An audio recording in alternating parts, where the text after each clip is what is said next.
آج رمضان المبارک کی 27ویں رات ہے۔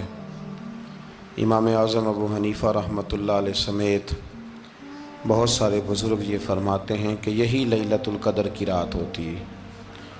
اگرچہ وہ اس بات کو طے نہیں کرتے، لیکن فرماتے ہیں یہی اکثر ہم نے اسی مقام پر لیلۃ القدر کو پایا ہے۔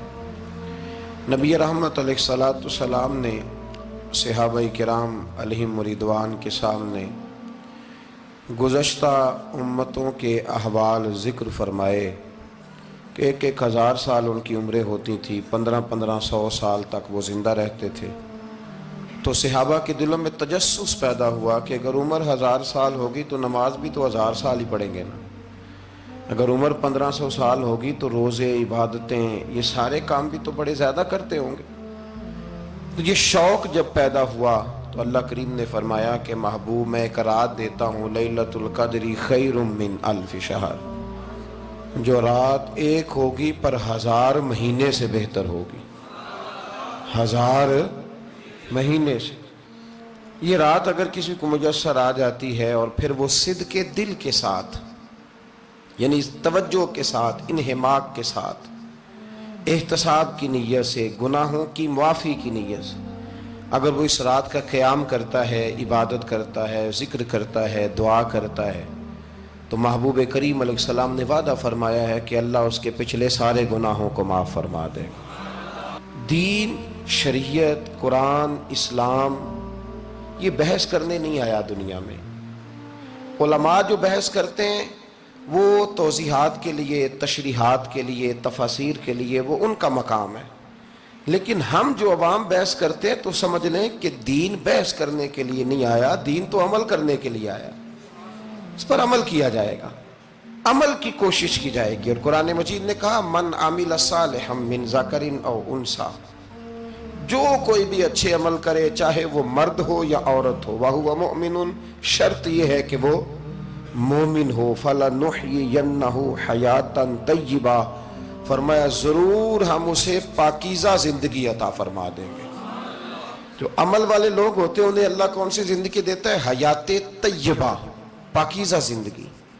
اللہ پاک، صاف ستھری، غلاظتوں سے پاک زندگی دیتا ہے جو بندہ عمل کرتا ہے۔ توبہ کا مطلب یہ ہوتا ہے کہ میں پچھلے گناہ پہ شرمندہ ہوں اور آئندہ نہ کرنے کا پکا وعدہ کرتا ہوں۔ انسان ہے، وعدے کے باوجود بھی کہیں غلطی کر لیتا ہے تو اللہ معاف کرنے والا ہے، لیکن وہ ساری رات روتا رہا، ہر مسجد سے چیخنے کی آواز آئی، اس نے ساری رات مسجد میں رو کے گزاری، لیکن جھوٹ چھوڑنے کا اس کا ارادہ ہی کوئی نہیں۔ وہ تو کہہ رہا ہے 3 دن کا رمضان رہ گیا ہے، پھر میں نے دیکھ نہیں لینا تمہیں۔ فساد چھوڑنے کا اس کا پروگرام ہی کوئی نہیں۔ وہ تو میاں طے شدہ بات ہے کہ سویرے وہ دکان پہ جائے گا اور صبح جو بیسن بیچے گا نا سموسے اور پکوڑے کے لیے، اس میں بھی ملاوٹ کرنے کا ارادہ رکھتا ہے۔ تو یہ ساری رات توبہ توبہ کہنے کا کیا مطلب ہوا؟ کھل کے ساری رات اس نے توبہ توبہ کی۔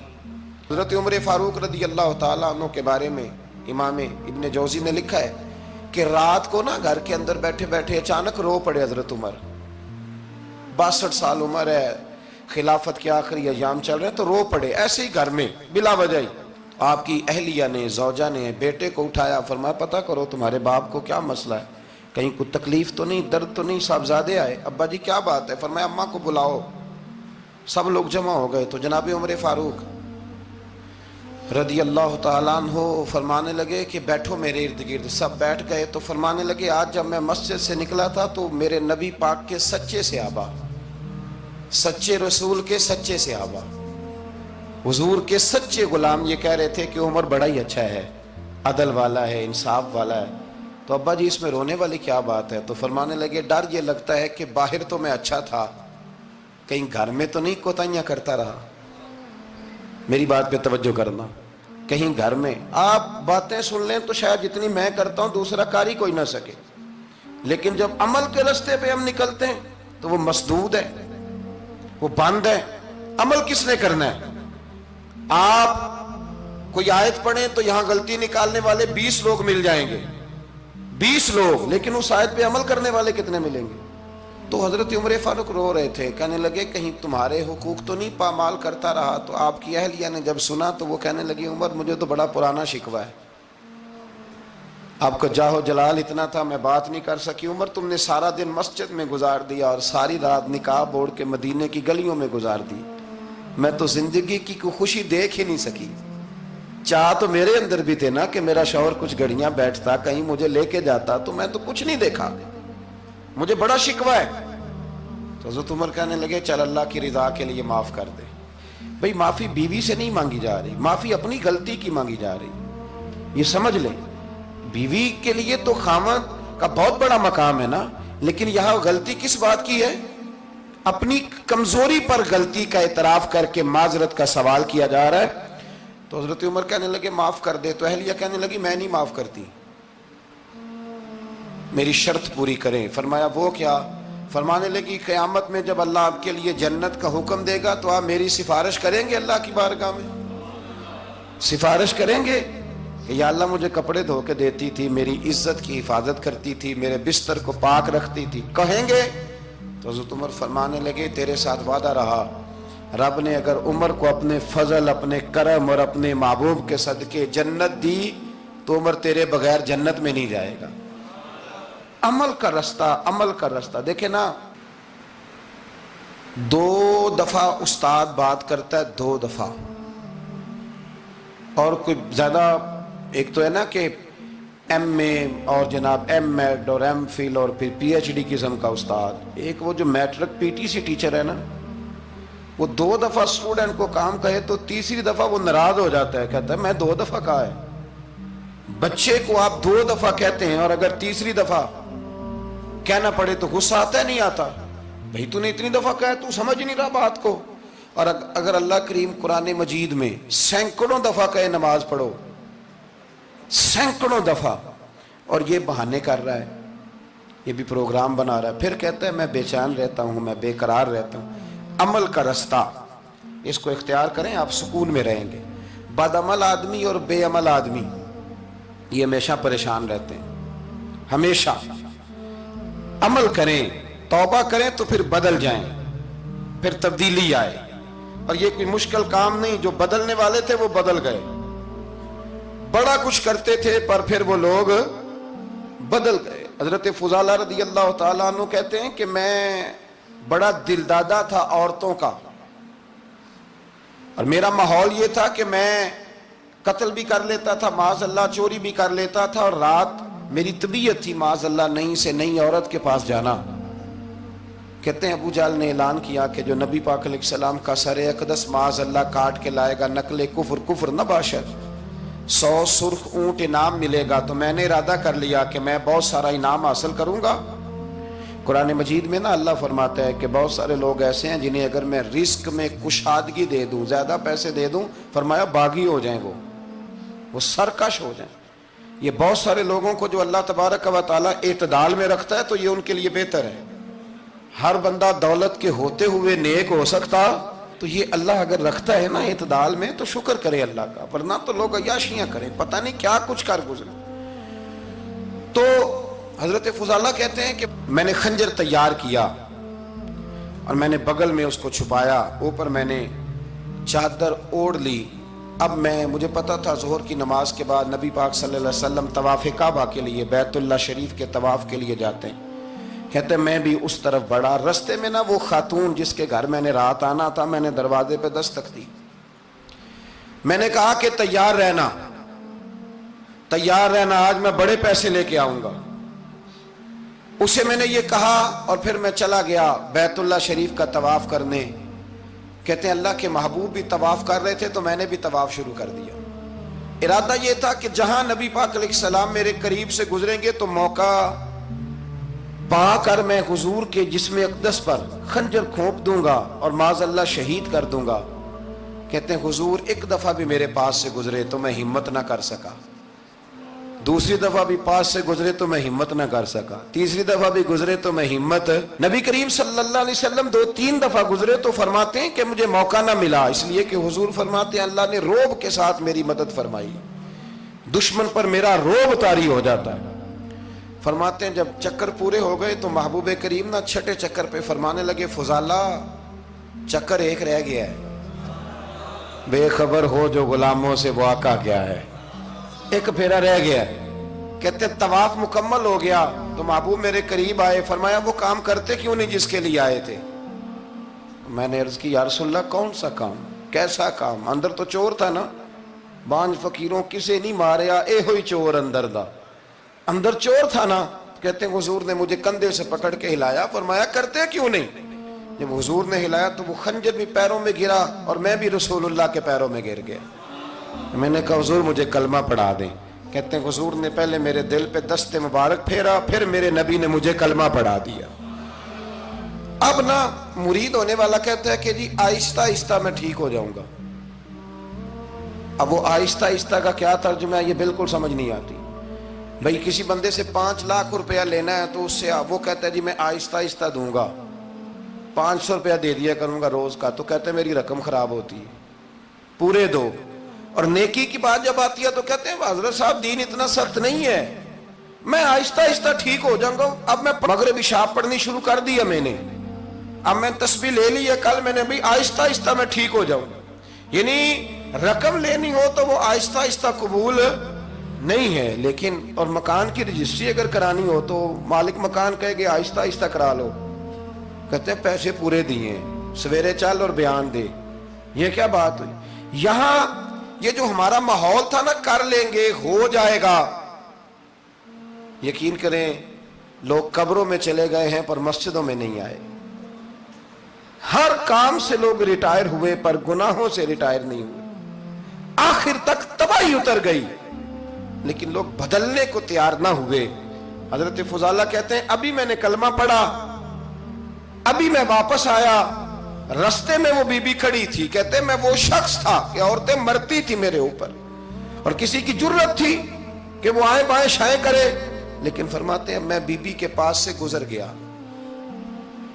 پہلے تو اس کا خیال تھا رکے گا، لیکن جب میں رکا نہ تو دروازے پہ آئی، اور جب میں گزر گیا تو اس نے آواز دی، لیکن میں نے سنی انسنی کر دی، جب آگے بڑھا تو میرے پیچھے دوڑی۔ فرماتے ہیں مجھے پکڑ کے کہنے لگی فضالہ تجھے کیا ہوا، تو وہی نہیں جو یہاں سے گیا تھا؟ آپ فرماتے ہیں میں کبھی نہیں رویا تھا، میں کبھی نہیں رویا تھا۔ اور جب کہا نا تو وہی نہیں، کہتے میں نے سر اٹھایا تو میری آنکھوں میں آنسو تھے۔ میں نے کہا میں جو گیا تھا وہ نہیں ہوں، اب تو میں محمد عربی کا غلام بن گیا، اب میں وہ نہیں ہوں، اب نہیں ہو سکتا کہ کوئی میری نظر میلی ہو جائے، یہ کیسے ممکن ہے؟ اب نا اسلام کی تعریف ہم نے یہ کی ہے کہ خبردار کوئی ہمارے قریب نہ آئے، ہم کسی کو بات نہیں کرنے دیتے کہ ہم مسلمان ہیں، ہم بات نہیں کرنے دیتے۔ پتہ کیا بات ہے، ایک میری یہ تقریر ہوتی ہے ممبر پہ، اور ایک میرا عمل ہوتا ہے جب میں سفر کرتا ہوں، جب میں گاڑی میں بیٹھتا ہوں، جب میں دوستوں سے ملتا ہوں۔ جب ان دونوں باتوں میں تضاد آتا ہے نا، تضاد، تو لوگ تقریر کو جذبات نہیں کہتے، ایک فن بن جاتی ہے تقریر۔ آپ کو پتہ ہے نا وائزین نعت خواں کہتے ہیں میں نے محفل لوٹ لی، پھر لوگ شمار کرتے ہیں کتنے لوگوں نے سبحان اللہ کہی، پھر لوگ شمار کرتے ہیں کہ آج 5 بندے روئے بھی تھے جب میں تقریر کر رہا تھا۔ تو پھر یہ فن ہے، یہ جذبات کا اظہار۔ سمجھ لیں بات کو کہ عمل جب آپ نہیں نہ کرتے عمل، تو آپ خود بڑے بے چین رہتے ہیں کہ یار یہ میں کیا کر رہا ہوں، یہ کون سا گورکھ دھندا ہے کہ میرا عمل صفر ہوتا جا رہا ہے۔ ہمارے ایک استاد تھے تو وہ فرمایا کرتے تھے کہ اگر پڑھے لکھے آدمی کو تم بے عمل دیکھو تو اس سے دور ہٹ جایا کرو ورنہ تمہیں بھی بے عمل کر دے گا۔ میں نے ان سے عرض کی، میں نے کہا حضور یہ کیا ہے؟ تو فرمانے لگے اپنے حضرت صاحب سے پوچھنا، وضاحت کریں گے۔ میں نے حضرت صاحب سے کہا جی عجیب بات کر دی ہے، علم والے بندے کے پاس بیٹھ کے تو علم آتا ہے۔ تو وہ فرما رہے تھے کہ علم والے بندے کے پاس اگر وہ بے عمل ہو تو بالکل نہ بیٹھنا۔ تو حضرت صاحب فرمانے لگے انہوں نے صحیح کہا ہے۔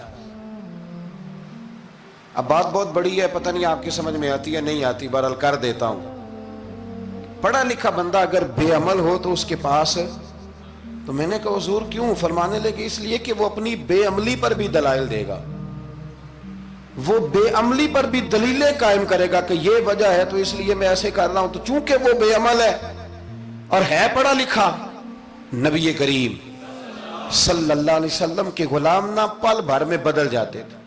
اور اللہ تعالیٰ بھی نا بڑے موقع دیتا ہے ہمیں، بڑے موقع۔ حضور نے فرمایا جس نے ایمان اور احتساب کی نیت سے روزے رکھے وہ نئی زندگی کا آغاز کرے، اس لیے کہ اللہ نے اس کے پچھلے سارے گناہ معاف فرما دیے۔ میرے نبی کریم علیہ السلام نے فرمایا جو شخص بیمار ہو گیا، مریض ہو گیا، اور نسائی شریف میں فرمایا کہ 3 دن تک بستر پہ رہا اور اس نے شکوہ نہ کیا اللہ کا، اور جب وہ شفا یاب ہو کے بستر سے اٹھا ہے نا، تب اللہ نے اس کے پچھلے سارے گناہ معاف فرما دیے۔ اور فرمایا جو حج کرنے گیا، حج کر کے واپس آیا، اللہ کے حبیب فرماتے ہیں یوں سمجھے کہ میں آج ہی ماں کے پیٹ سے پیدا ہوا۔ بڑے موقع اللہ نے دیے، بڑے موقع، بڑے سارے موقع عطا فرمائے کہ میں تیرے پچھلے گناہ معاف کر دوں گا، تو بھی تو نئی زندگی کا آغاز کرنا، تو بھی تو شروع کرنا نئے سرے سے، تو بھی تو بدل کے آنا، تو بھی تو اپنے اندر تبدیلی پیدا کرنا۔ سالوں بیت گئے، ہمیں سالوں بیت گئے، تقریر کرتے، تقریر سنتے، قرآن سنتے، پورا قرآن سنتے، ترجمہ اور تفسیر لوگوں نے پڑھ پڑھ کے بڑا جگہوں پہ لوگ دلائل دیتے، بات کرتے۔ کب وہ وقت آئے گا جب ہم عمل کریں گے؟ تھوڑا مجھے سفر کرنا پڑتا ہے، دنیا میں گھومتا رہتا ہوں، تو کچھ چیزیں ایسی ہوتی ہیں جو کبھی کبھی انوکھی ہو جاتی ہیں۔ میں ایک جگہ پہ تھا تو وہاں 4 5 6 عمرے کے ٹکٹ تھے محفل میں، تو ہمارے آپ کو پتہ ہے نا وہ جو دلیلوں والے لوگ ہیں ان بیچاروں کو بھی کوئی دلیل نہیں ملتی۔ تو ایک صاحب مجھے کہنے لگا جی عمرے کا ٹکٹ دینا جائز ہے قرآن اندازی کر کے؟ میں نے کہا یار چلو جائز ہی رہنے دو، تیری مہربانی کہ اب اس پہ بھی اعتراض آ گیا ہے۔ میں نے کہا 100% جائز ہے، کوئی اس میں کوئی ایسی بات نہیں ہے، لیکن اندازی تو شروع ہو گئی جو حدیث میں نہیں آئی، عمرے کے ٹکٹ والی ہے جائز، پر نبی پاک نے جس قرآن اندازی کا کہا تھا وہ کب ہوگی؟ حضور نے فرمایا تمہیں پہلی صف کے ثواب کا پتہ چل جائے تم قرآن اندازی کرو، وہ کس دن کرنی ہے، کس مسجد میں ہوتی ہے؟ حضرت عبداللہ ابن مسعود فرماتے ہیں تمہیں پتہ چلے اذان کا ثواب کتنا، تم قرآن اندازی کرو۔ کب کرنی ہے؟ کون پڑھے گا اذان؟ کون یہ آگے بڑھ کے کام کرے گا؟ بھئی جو قرآن اندازی حدیث میں ہے وہ کب ہوگی؟ یہ تو قرآن اندازی شروع ہو گئی اور ہو رہی ہے، اب تو لوگ جہیز دینے لگے ہیں قرآن اندازی کر کے، یہ ماحول بن گیا۔ عمل پر حضرت عبداللہ ابن مبارک رحمت اللہ علیہ کے جو والد تھے نا، ان کا نام مبارک تھا، وہ ایک باغ میں رہا کرتے تھے، باغ کی دیکھ بھال کرتے تھے بڑے صاف ستھرے، بڑی ان کی طبیعت میں نکھار تھا۔ آج مسئلہ ہمارے ملک کا یہ ہے کہ ہمارے ملک میں صرف سیاستدان ہی جو ہے وہ غلط کام نہیں کرتا، یا بہت بڑی انڈسٹری ہو تو وہاں ہی خرابی نہیں ہوتی، بلکہ ریڑی والے کا بھی اگر ہاتھ پڑ جائے نا تو چھوڑتا وہ بھی کوئی نہیں، الا ماشاءاللہ۔ وہ بھی جو اچھے آم ہوتے ہیں وہ فرنٹ پہ لگائے ہوتے ہیں، اس نے دکھانے کے لیے اور ہوتے ہیں اور دینے کے لیے اور ہوتے ہیں، اور وہ کہتا ہے کہ یہ بھی تو میں نے بیچنے ہیں نا، تو بھئی اگر یہ بھی بیچنے تھے تو اکٹھے لگانے چاہیے تھے، لیکن معیار ہے نا ہمارا، عمل کا رستہ مسدود ہے۔ حضرت مبارک جو تھے وہ مالی کے طور پر غریب آدمی تھے تو کام کاج کرتے تھے، تو ایک دن باغ کا مالک آ گیا، اس نے آ کے آپ سے کہا کہ کنوں کا باغ تھا، اس نے کہا کہ لاؤ ایک، کنوں لا کے دیا تو کھٹا تھا، اس نے کہا یہ نہیں ٹھیک، دوسری درخت سے لاؤ، دوسرے سے لائے تو وہ بھی کھٹا تھا، تیسرے سے لائے وہ بھی کھٹا تھا۔ کہنے لگا بیٹے کتنے سال ہو گئے تمہیں؟ تو فرمانے لگے 10-12 سال۔ تو کہنے لگے تمہیں ابھی بھی نہیں پتا کس جگہ کا کنوں میٹھا ہے، سارے کڑوے لائے ہو؟ تو آپ فرمانے لگے آپ نے مجھے دیکھ بھال کے لیے رکھا ہوا ہے، کنوں چکھنے کے لیے نہیں رکھا، مجھ سے قسم اٹھا لیں کبھی میں نے چکھا بھی ہو، اس لیے کہ میرے ذمے اور کام۔ باغ کا مالک اتنا خوش ہوا کہ اس نے آزاد بھی کر دیا، اپنی بیٹی کا نکاح بھی کر دیا، اور وہ باغ بھی آپ کو تحفے میں ہی دے دیا۔ ان کے گھر حضرت عبداللہ بن مبارک پیدا ہوئے۔ ان کے والد گرامی کہتے ہیں کہ ایک دن پھر ایسا ہوا کہ میں نے نا باغ بڑا سجایا، سوارا، محنت کری، بادشاہ آ گیا، تو بادشاہوں کو بھی کچھ چیزیں پسند آ جاتی ہیں نا، اور ہمارے ملک میں تو ڈھیر سارے لوگ بادشاہ ہیں، ڈھیر سارے لوگ بادشاہ ہیں۔ اگر کسی تگڑے بندے کو کسی غریب کی جھونپڑی پسند آ گئی پھر اسے دینی ہی پڑے گی، بلکہ ایسی خبریں سننے کو ملتی ہیں کہ چودھری صاحب نے آ کے کہا ہے کہ مفت دینی ہے کہ پیسے لے کے دینی ہے، یہ یہاں تک خبریں۔ تو بادشاہ آ گیا، اس نے دیکھا بڑا سجا سنورا باغ ہے، اس نے حضرت مبارک سے کہا کہ مجھے نا جوس بنا کے پلاؤ کنوں کا. تو حضرت نے اسے نا جوس دیا, اس نے پیا تو بڑا مزہ آیا. کہنے لگا ایک گلاس اور نہیں دیتے؟ تو حضرت اور بنانے لگے تو اس کے دل میں نا اس سے پہلے خیال آ گیا کہ باغ بڑا شاندار ہے اور پھل بھی بڑا مزیدار ہے, تو قبضہ نہ کر لوں, اپنا ہی نہ ہو جائے. یہ اس کو دیتے ہیں تھوڑے بہت پیسے, یہ نکل جائے گا, نہ بھی نکلا تو ڈانٹ دیں گے. اتنی دیر میں نا حضرت مبارک رحمت اللہ تعالیٰ علیہ ایک گلاس شربت کا اور بنا کے لے آئے. بادشاہ کو دیا نا, تو اب جو گلاس آیا تو کڑوا تھا, کسیلا تھا, کھٹا تھا. تو بادشاہ کے گلے کو پڑا تو کہنے لگا یہ تم نے کیا کیا, پہلے تو بڑا میٹھا تھا, باغ وہی ہے تو ذائقہ کیسے بدل گیا؟ تو آپ فرمانے لگے وہ بادشاہ کی نیت بدلی ہے نا, بادشاہ کی نیت بدلی ہے تو اس کا بھی ذائقہ بدل گیا ہے. تو نیت نہ آپ کی بدلتی. تو اور یہ حضور کا فرمان ہے, فرمایا اللہ کے کچھ بندے ایسے ہوتے ہیں جو اللہ کے دیے ہوئے نور سے دیکھتے. کہا آپ کی نیت بدل گئی تو اس کا ذائقہ بدل گیا. اب بادشاہ نے دل میں کہا نہیں یار بندہ کہہ تو ٹھیک ہی رہا ہے, یہ تو اس کی محنت سے اللہ نے پھل دیا, مجھے ایسا نہیں کرنا چاہیے. تو حضرت دوڑ کے گئے تو دوسرا جوس کا گلاس بنا کے لائے. اب دیا تو میٹھا تھا. کہنے لگا اب کیا ہوا؟ فرمانے لگے آپ کی نیت ٹھیک ہو گئی ہے تو رب نے ذائقہ بھی ٹھیک کر دیا ہے. نبی پاک علیہ السلام نے فرمایا اللہ تو تیرے گمان کے قریب رہتا ہے, تیرے گمان کے. یہ میں بچوں کو نا تھوڑے دن پہلے میں انہیں کہہ رہا تھا دین میں آگے بڑھنے کے لیے کوئی سیاست نہ کرنا, کوئی چکر نہ چلانا. میں نے چکر چلانے والے لوگ ہمیشہ پیچھے رہ جانے والے دیکھے. تھوڑا کر لینا پر اتنا کرنا جتنا مخلص ہو کے ہو سکے. کوئی چکر چلانا, کسی کھاتے میں پڑنا, اس سے بچنا, نہ پیچھے رہ جاؤ. میں نے بڑے بڑے تیز لوگوں کو زندگی میں زیرو دیکھا ہے, اور بڑے بڑے سادے لوگ جن کو 50,000 روپیہ گننا پڑ جائے تو تھک جائیں, لیکن اللہ نے انہیں دیا ہے تو بغیر حساب کتاب ہی عطا فرمایا ہے. تو ہم نہ نیتوں کے بل بوتے پر عمل کریں, خالی باتیں نہ کریں. آپ کا جو عمل ہوگا وہ آسانی کر دے. حضرت حبیب اجمی بڑے مالدار تھے. دنیا میں ڈھیر سارا فساد مالداروں کی وجہ سے ہوتا ہے. یہ جو شادیاں مہنگی ہوئی ہیں نا, یہ ابھی تھوڑا عرصہ پہلے کی بات ہے کہ شادی میرج ہال میں کرنے کا کسی دیہاتی کو کہتے تھے تو وہ کہتا تھا کہ میں نے نہیں میرج ہال میں کرنی, تی کروں توڑی دیے. اب کیا ہوا ہے؟ کوئی منع کرتا ہے؟ بلکہ جو بڑے دور دراز دیہات ہیں ان میں بھی میرج ہال بن گئے. یہ امیر کچھ قباحتیں ایسی پیدا کرتے ہیں کہ غریبوں کے لیے بھی مشکل ہو جاتی ہے. یہ کچھ ایسے معاملات لاتے ہیں میدان میں کہ پھر عام لوگوں کے لیے اس میں مشکلات ہوتی ہیں, چونکہ وہ رواج بن جاتا ہے معاشرے کا. پیسے والا آدمی اس رواج کو لاتا ہے میدان میں, اس سے خرابی ہوتی ہے. اور پھر میرے غریب کا یہ حال ہے کہ امیر کو رسم چھوڑ دے تو چھوڑ دے, غریب کو قرضہ اٹھانا پڑے, چھوڑنی کوئی شے نہیں اس نے, جو مرضی ہو جائے, اس نے کوئی چیز پیچھے نہیں ہونے دینی. حضرت حبیب اجمی بڑے مالدار تھے تو وہ کاروبار کر. یہ مالدار لوگ جو ہوتے ہیں نا یہ تو کہتے ہیں پیسے کو پیسہ ہے نا, کتنا مشہور ہے جملہ, پیسے کو پیسہ. تو یہ پھر مارکیٹ میں پیسہ پھینکتے ہیں تو یہ پیسہ کھینچنے کے لیے پیسہ پھینکتے ہیں. پھر ایک دوسرے کو کہتے ہیں تیری وجہ سے مہنگائی ہوئی ہے, تیری وجہ سے مہنگائی ہوئی. حالانکہ مہنگائی کسی کی وجہ سے بھی ہوتی کس کے لیے؟ غریب کے لیے. مطلب پیٹرول مہنگا ہوا تو کرایہ بڑھ گیا بس کا, لیکن پیٹرول سستا ہوا تو کبھی کرایہ بھی سستا ہوا ہے, اس نے ادھر ہی رہنا ہے. تو مہنگائی کس بیچارے کے لیے ہوئی؟ غریب کے لیے, جس نے گھر جانا ہے نا, اس نے گھر جانا ہے. ابھی ہمارے ایک بچے نے جانا تھا تو سفر لمبا تھا تو کہہ رہا تھا 1000 روپیہ میرے پاس ہے پر کرایہ 1500 لگتا ہے. ابھی بھی لوگ حساب کرتے ہیں اور پھر سوچتے ہیں کہ رستے میں شے کوئی نہیں کھانی, اس لیے کہ پھر کرایہ کہاں سے دوں گا, مینج کر کے رکھتے ہیں. یہ خدمت ہوتی ہے نا علماء کی, حفاظ کی. تو مجھے پتہ ہے, میں اس قبیلے کا آدمی ہوں, مجھے پتہ ہے کہ یہ کیسے حساب کر کے رکھتے ہیں کہ اب اتنے آئے ہیں تو اس میں سے یہاں جس کے پاس ہیں ہی بڑے لمیٹڈ سے تو وہ بیچارہ پہلے سے سوچ کے بیٹھا ہوتا ہے. مجھے پتہ ہے جن کے پاس پھر بے حساب ہوتا ہے وہ پھر مارکیٹ میں پھینکتے ہیں تو کھینچتے ہیں, ظلم کرتے ہیں. حضرت حبیب اجمی کہتے ہیں جب مال دیا اللہ نے تو میں نے سود کا کام شروع کر دیا. اب سود والوں کے پاس بھی بڑی دلیلیں ہیں, انشورنس والوں نے بھی فتوے رکھے ہوئے ہیں, وہ آگے فتویٰ دکھاتے ہیں.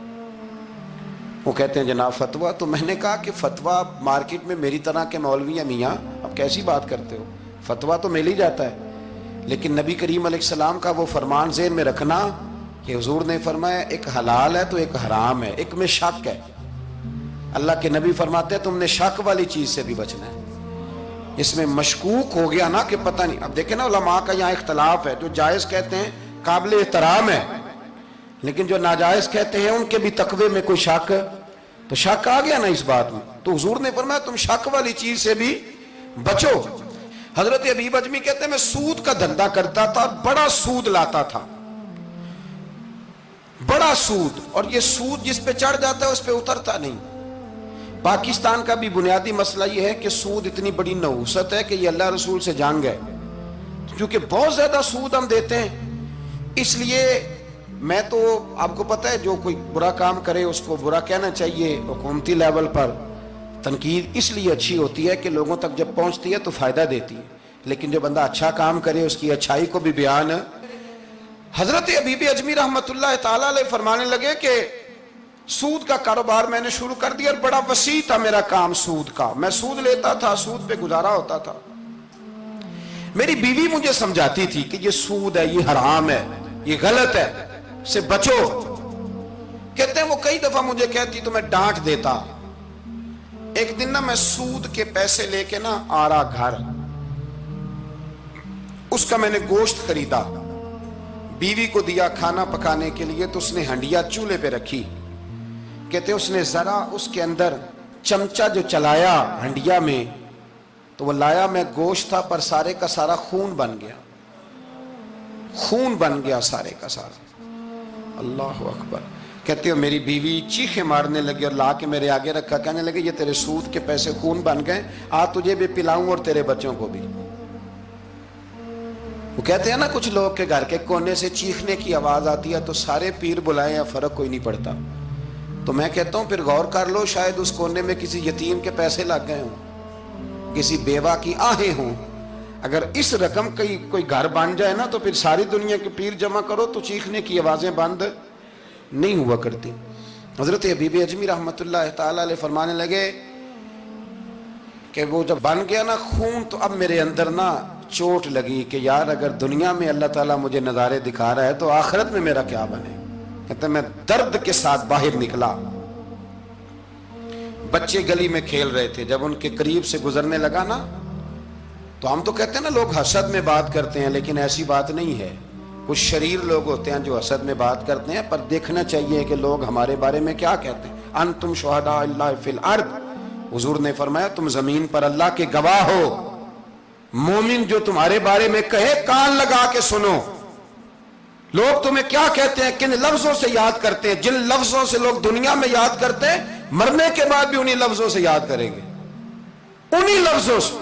کوئی تمہارے لیے ہاتھ اٹھا کے دعا نہیں کرے گا۔ ہاں اگر تم نے خیر کی ہوگی تو پھر لوگ گلیوں سے نکل نکل کے آئیں گے، پھر لوگ روئیں گے کہ بندہ بڑا تھا۔ تو حبیب اجمی کہتے ہیں میں باہر نکلا تو بچے کھیل رہے تھے، تو ایک بچہ ان میں سے کہنے لگا پیچھے ہٹ جاؤ، پیچھے ہٹ جاؤ، بڑا ظالم ہے، بہت بڑا سود خور ہے۔ چھوٹا بچہ، ایسا نہ ہو کہ اس کے پیروں سے مٹی اڑے اور ہمارے کپڑوں پہ پڑ جائے تو ہمیں بھی نحوست ملے، چھوڑو سودیہ۔ کہتے ہیں میرے دل پہ اور چوٹ لگی، میں نے کہا یا اللہ تیری چھوٹی چھوٹی مخلوق بھی مجھ سے نفرت کرتی، یہ بچے تک کہتے ہیں کہ میں اس طرح کا ہوں۔ بچے فرمانے لگے، میں وہاں سے سیدھا حضرت حسن بصری کے پاس گیا، میں نے کہا حضور مجھے توبہ کرا دیں۔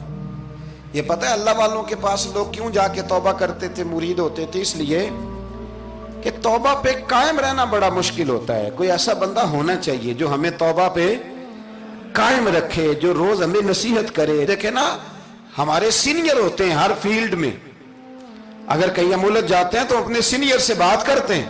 تقوی کے پرہیزگاری کے راستے میں بھی ہمارا کوئی سینئر ہونا چاہیے تاکہ وہ ہمیں بتائے کہ پرہیز کہاں کرنی ہے، دوائی کیسے کھانی ہے اور آگے کیسے بڑھنا ہے۔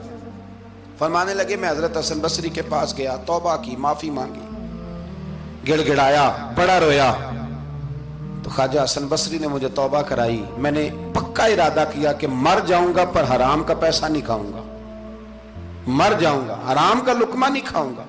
ویسے بھی ہم زیادہ کھا نہیں سکتے، یہ وارثوں کا مال ہوتا ہے، ہمارا تھوڑی ہوتا ہے۔ ہم کسی کے مال کے محافظ بنے رہتے ہیں اور کھائے گا کوئی اور حساب دے گا. اور جہاں تک بچوں کا معاملہ ہے نا، بچے اچھے ہوں نا تو پیسے بانی جاتے ہیں، اور بچے نالائق نکل آئیں تو جو ہوں وہ بھی اجڑ جاتے ہیں. تو اس لیے محنت تربیت پر ہونی چاہیے، نہ کہ بینک بیلنس پر ہونی چاہیے. حضرت حبیب اجمی کہتے ہیں واپس آیا سچی توبہ کر کے، ایک لقمہ حرام نہیں کبھی لوں گا. ابھی وہ بچے وہیں کھیل رہے تھے جن کے پاس سے میں گزر کے گیا تھا. کہتے ہیں واپس آیا تو وہیں کھڑے تھے. انہی بچوں میں سے وہی بچہ دوبارہ بولا، کہنے لگا پیچھے ہٹ جاؤ، پیچھے ہٹ جاؤ، اللہ کا ولی آ رہا ہے. کہیں ایسا نہ ہو کہ ہمارے پیروں سے گرد اڑے، اس کے کپڑوں پہ پڑے اور ہم بے ادب لکھ دیے جائیں. کہتے ہیں میں نے چلتے چلتے چیخ ماری کہ اے اللہ، ابھی تو میں آج بدلا ہوں، آج میں بدلا ہوں تو تو نے میرے حق میں ساری گواہیاں بھی بدل دی ہیں، تو نے سارا نظام بدل کے رکھ دیا ہے. تبدیلی اپنے اندر لائیں، روح کے اندر لائیں، مزاج کے اندر لائیں. یہ شب قدر کی رات ہے، توبہ اور استغفار کریں، لیکن بدلنے کے ارادے سے، چھوڑنے کے ارادے سے. اعلیٰ حضرت فاضل بریلوی رحمت اللہ علیہ جب ذی الحج کی آخری رات ہوتی تو فرماتے صبح سال بدل رہا ہے تو ہمیں بھی بدل جانا چاہیے. لوگ پوچھتے حضور کیا بدلیں؟ فرمایا جو ایک سپارہ پڑھتا تھا 2 کر دے، اور فرمایا جو اپنے آپ کو خوش کرنے کے لیے باتیں کرتا تھا وہ باتیں کم کر دے.